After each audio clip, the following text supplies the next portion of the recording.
Alright, I have here my Trail 110.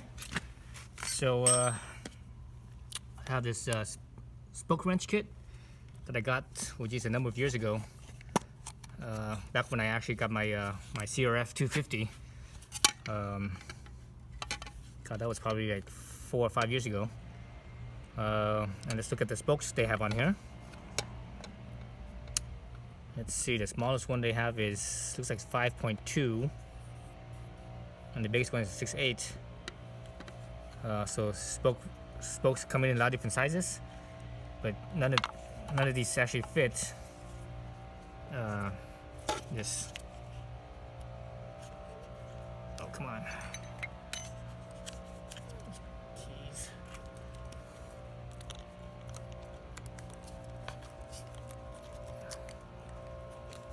Jeez, it's tight.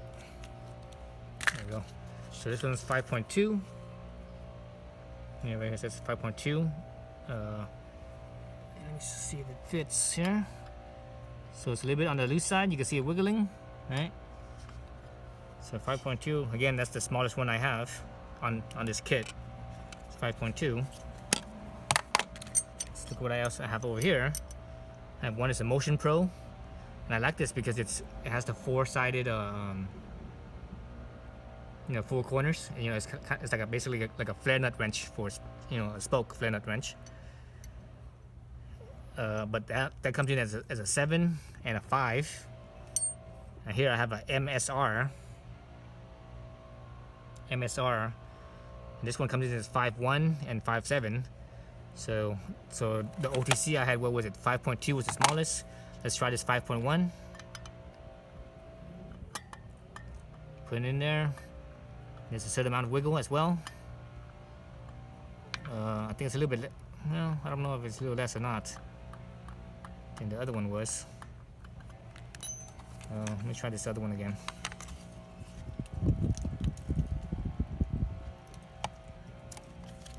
It's 5.2. Try here.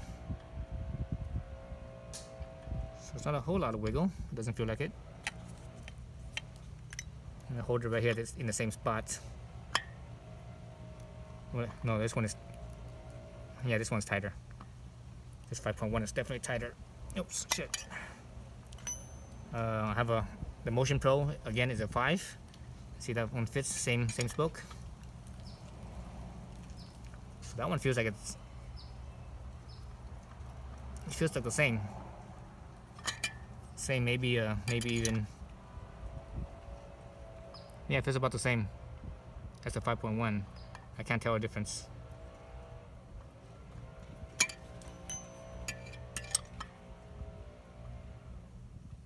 No, actually, this one feels a little sloppier. So 5.1, 5.0, and unfortunately I don't have like a 4.9, which I want to try, but actually I took some calipers and I measured this before in one of my other videos, and it was, I think it came out to be a 5 if I can remember right. Alright, so that's that. Let's move to the back. So that's the front, right? That's the front. We'll go over here to the back.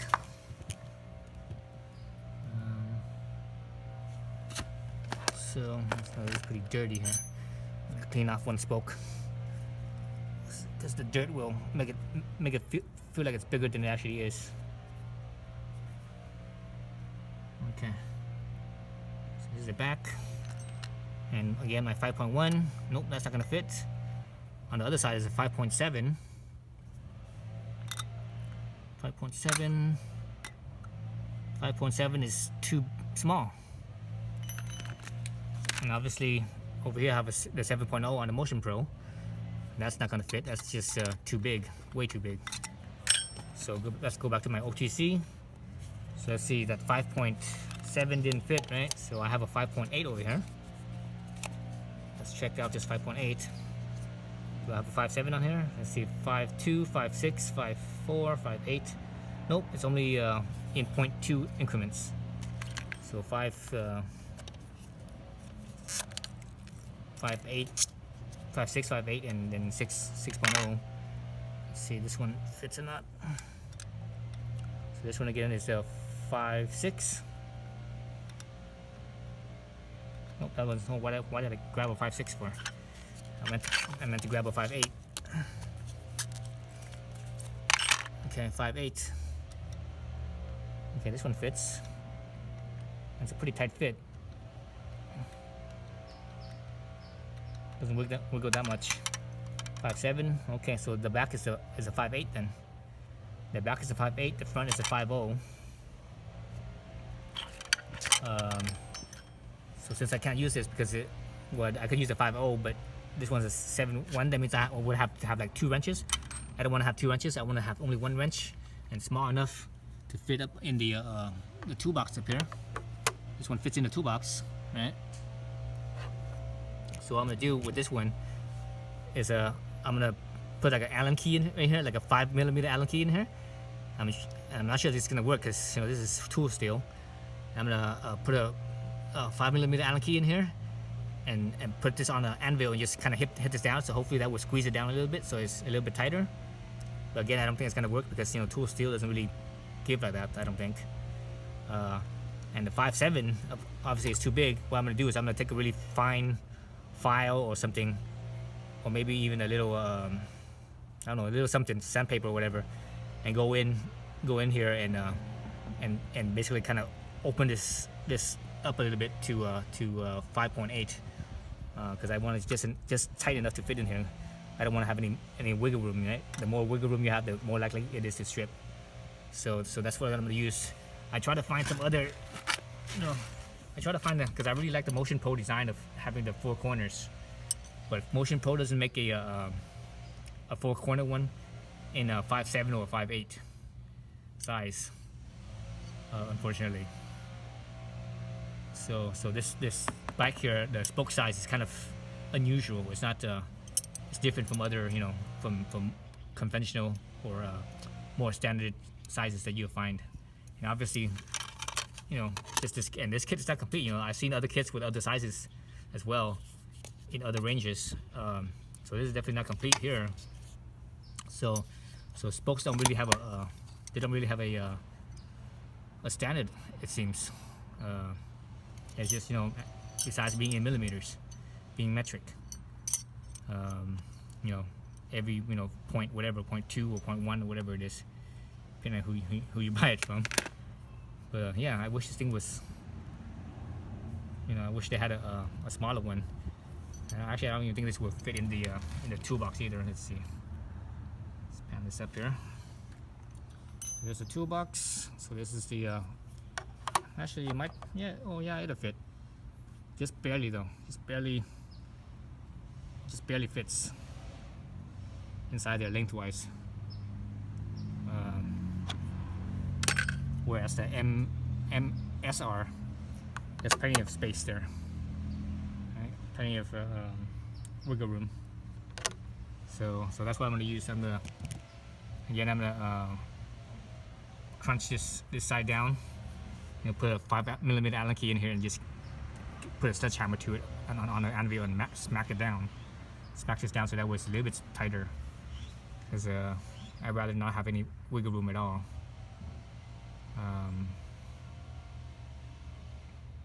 And this side I have to need to file it down or get something in here.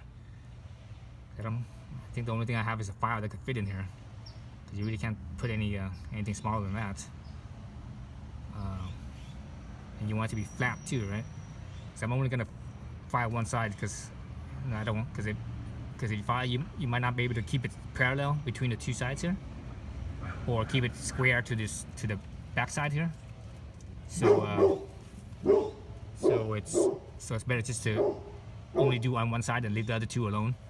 So that way you don't get it off square or off parallel too much. Yeah, so that's the spoke size. Front is 5mm, the back is 5.8mm. Alright, thanks for watching.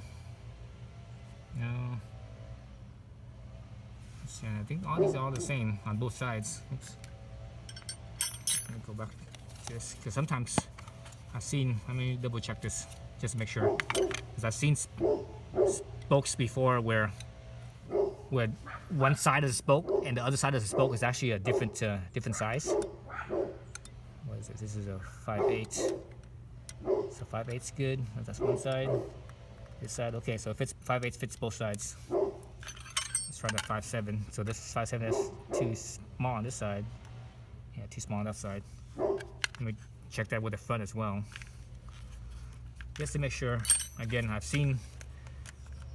It's kind of rare, but I have seen spokes having different size on you know, this side of the wheel or the other side of the wheel. So what was this? This was a 5. I used a 5 from a Motion Pro. So let's see, 5 on the other side, throttle side. So it's 5 on the throttle side, 5 on the clutch side. Yeah, it's the same. Okay, so that's it. Thanks for watching. Alright, so I spent 10, maybe 15 minutes using this little mill file, fine mill file, to file one side of the spoke wrench right here. So while I was filing this and I was test fitting it, I just realized, and this is just how the spokes are made, is that the spoke is actually not fully even, meaning it has somewhat of a taper to it. The top of the spoke, you know, where not the spoke but the nipple, the top nipple on the spoke side, is actually slightly smaller than down towards the base of the spoke. And I know that because let's try a different angle here. Let me do this one right here. So this is the one that's clean, so there's no dirt in there. Put this spoke wrench in here. So I have it on one side right here, right? Put it in, it goes all the way in, it slides all the way in, right? On this side, it doesn't. That's because while I was filing this, you know, when you do it by hand, you can never get it perfectly parallel and flat. It's very difficult to do. You know, you have to do it like all day, every day to get the skills to be able to do that. So yeah, so I was test fitting it. As I was test fitting it and I was sliding it down, like, okay, the top fit, but when I was sliding it down further, the bottom wouldn't fit. And I flipped it around. Okay, the top still fits, and this bottom didn't fit. So yeah. And if you actually look at the spoke really carefully, you can actually see that. You actually see that. So you can actually see, like, just past halfway down here. It's where the mark where when they made this, you know, where it got compressed. When, you know, where it got compressed, and you can actually see the marks from that. So I'm gonna actually leave my spoke here with that slightly taper. You know, one side is tapered smaller and the other side is tapered larger, so that way I can have a tighter fit. So this is the correct, you know, this is it's a very tight fit. It's like it has almost no wiggle at all. So that's what I want. If I do this side, it doesn't go all the way down into the spoke. Now I could still go, so I can't go push it in that way. But if I go this way, I could push it in. But actually, the way that I filed it, I made towards, you know, inside a little bit bigger than the outside over here. That way, you know, I could just kind of go over that and just slide it down, and it has a tighter fit. Everything's just a tight fit basically. So that's what I want. Okay, so that's it. So this is my spoke wrench. So now it's actually 5.8, not a 5.7 anymore. And obviously the side is still 5.1. And I tried hammering this down, but then I don't have a big sledgehammer here at home, so I probably have to take it to work and try the sledgehammer at work. I can see the hammer marks on here. A bunch of hammer marks on here. See all those hammer marks? My thumbnail is right there. And it didn't seem to have done anything. So maybe I'm gonna take this to work and try a bigger sledgehammer and see what happens to squeeze this down a little tighter, because, you know, the front side is, you know, there's a lot of wiggle room, more than I would like. Because, you know, once these things get crudded up and everything, and if there's oxidation, man, it's gonna get real tight, and they don't wanna move, and basically this type of spoke wrench will could strip the nipple. That's why I prefer the other type, you know, the Motion Pro, where it has, you know, where it's like a flare nut wrench, where this, you know, there's 4 corners. So this one only has 2 corners, or I should say 3 sides. The other one kind of has 4 sides. But anyways, yeah, that's it. Thanks for watching.